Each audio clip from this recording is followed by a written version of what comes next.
早晨啊，今日要講嗰隻呢，隻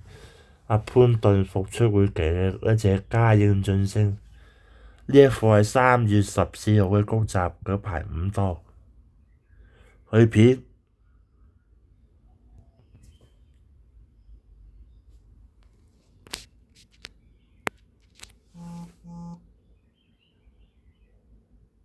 好啦，繼續試集嚟到第5組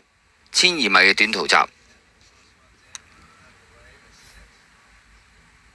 好啦，開閘嘅時候啊，褪咗落嚟嘅馬呢，就係嗰隻領航破浪啊，淺藍衫嗰匹嚟噶，都零舍殿後喎，前面嗰堆都相當接近噶啦，褪落嚟尾支紅衫係大將雕神嚟嘅。好啦，跑咗一段嘅路程啦，前面呢就係嗰隻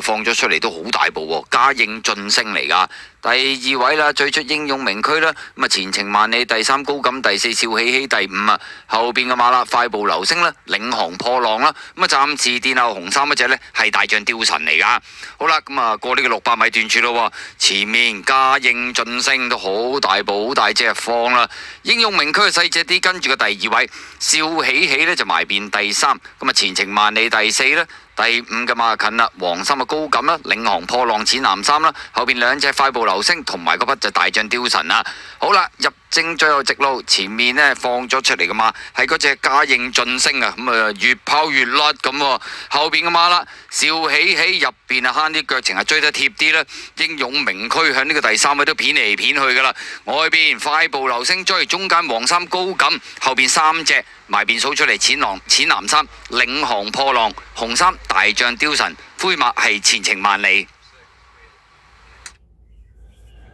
睇完課集啦，我自己有種感覺呢，就係呢，佢隻馬又大步又大嚿，跟住加上呢，再對上一課泥閘就稍稍跟馬跑入到直路，都唔使個騎師點騎呢，已經彈得對手。又加上今次又要配合潘頓復出，又加上有嘉應高升啦嚇。聞説呢隻嘉應晉升係好似係同嘉應高升係同母馬嚟嘅。咁集合各大因素所計算呢，呢隻嘉應晉升呢應該會好受矚目嘅。